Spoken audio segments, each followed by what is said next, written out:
Big news in crypto this week as a new dog coin explodes in price. Ethereum gets a new DeFi king, recession updates, big tech flops, and much, much more. So first, Solana. Just when we all thought Solana was dead and dusty, we were writing our obituaries for it, it comes alive with the sounds of, well, barking dogs. Yes, Solana has launched a dog-themed meme coin called Bonk. It launched at the end of December, and it's had a massive, large-scale airdrop which saw free Bonk tokens sent out to Solana developers, Solana creators, and NFT holders. So if you have, or I guess had, Solana NFTs, then go check your wallet. You might have some free coins there waiting for you. A little monetary surprise to start the year off with. In total, 50% of the supply has now been airdropped out, and Bonk holders are chasing yield like crazy. Just like the bull market's never gonna return, I don't know. Liquidity pools have been offering investors 1,000% yield on Bonk token pairs, and investors are just jumping at the chance to try and get those big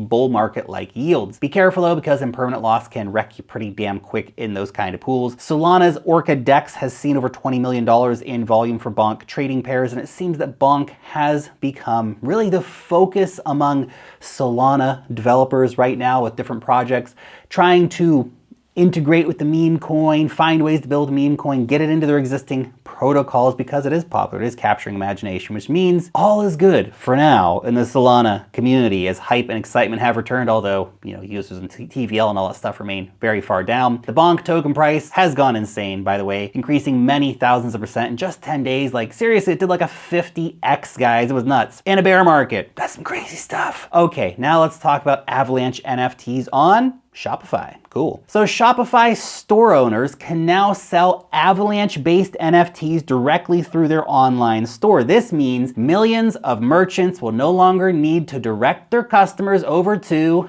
an NFT marketplace like OpenSea. Nope, just come buy it on a website. Previously, Shopify store owners who wanted to sell NFTs only had the choice of using the Ethereum network. Branching out to Avalanche will keep fees nice and low. Buyers won't need to have an existing Avalanche wallet either, nor will they need to go out and actually buy any cryptocurrencies in order to buy NFTs via Shopify. This can all be done using fiat money with a credit or a debit card. Buyers will then receive a link to a newly created Avalanche wallet with their NFT already sitting inside of it. So it's pretty damn cool. It's super easy. This kind of stuff helps mainstream adoption in a very big way. Now let's discuss Lido Finance. It has become the number one of Ethereum DeFi apps. Now, the liquid staking platform for Ethereum has overtaken MakerDAO to become the largest DeFi protocol in terms of total value locked. Lido Finance has benefited the most from the Ethereum merge by allowing it to really take a lot of market share, particularly away from DAI's MakerDAO.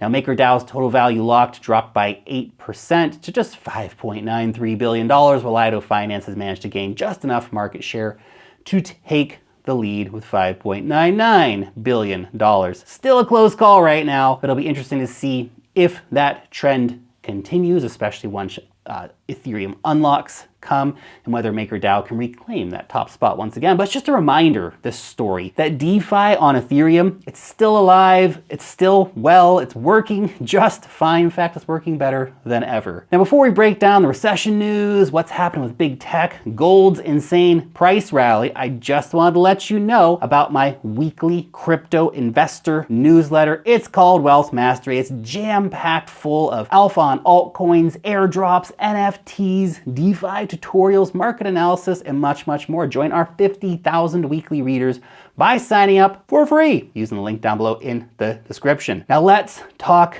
recession, and primarily, will we finally see a US recession in 2023? Well, 2/3 of traditional finance people seem to think so. According to a new Wall Street Journal survey, over 15 of the 23 major financial institutions believe that the US is going to have some sort of a recession this year, even if it's just a little baby minor one, tiny recession. On the other hand, 2 of the institutions are predicting that a recession won't actually come until 2024, so 2023 could just be this limbo zone. The names we're all familiar with also had a bit of a more positive outlook. Credit Suisse, Goldman Sachs, HSBC, JP Morgan Chase, Morgan Stanley. They all gave a bit of a rosier outlook on the situation, saying actually that a recession will be avoided in both 2023 and in 2024. JP Morgan, man, such an agent of chaos, aren't they? So will the US ever see this sort of, vibe session turn into an actual recession, or have we just been living through a recession the entire time and no one's been willing to admit it, potentially?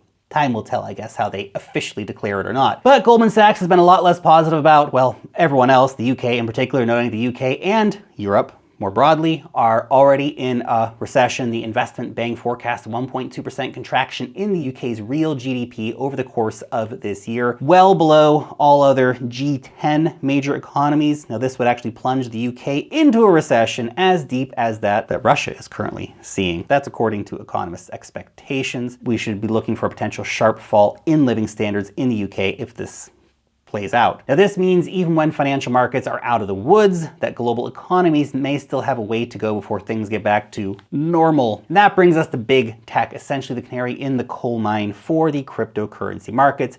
Because when big tech takes a fart, crypto gets stunk.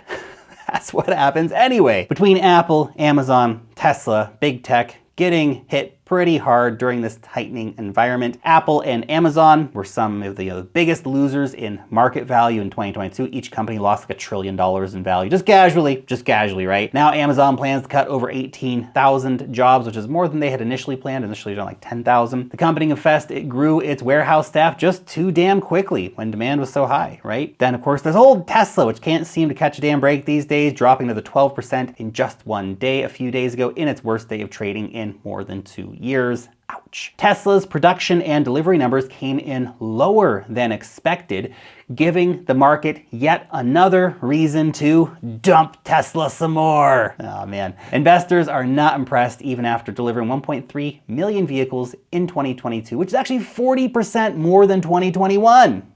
Yo, Elon Musk is blaming interest rates while investors are blaming, well, Elon Musk, but also logistics and, his new obsession with Twitter and maybe also Elon's political views and stuff like that. Tesla's stock price is down over 70% in just the past year, and I'm not sure it's over yet. Tesla could still take a bit of a beating in this bear market.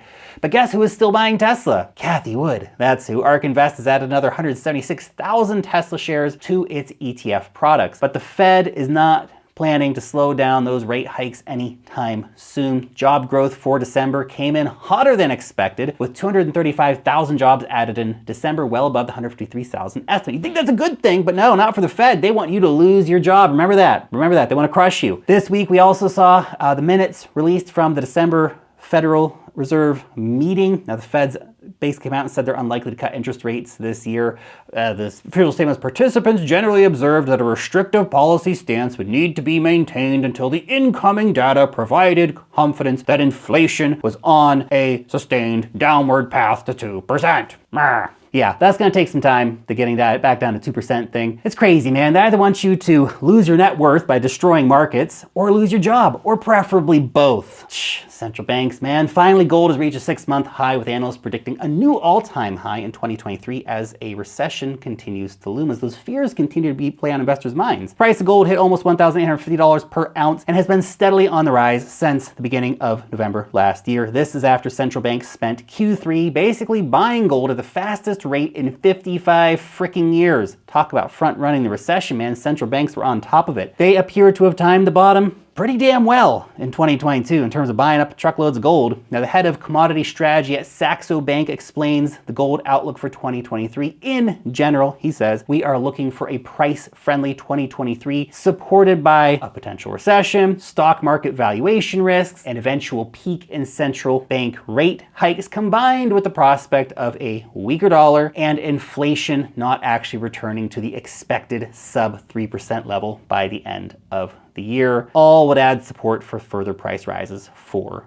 gold. Analysts are now predicting the price of gold could rise as high as $4,000 per ounce this year due to the macro outlook. I'm gonna put that in my hopium bong, man. That is good stuff right there. $4,000 gold, I dig it. 2023 will be the year of investing in those store of values such as gold, maybe Bitcoin, of course, if Bitcoin can stop trading like a damn tech stock, man. Okay, that's it. Subscribe now. I'll see you next time.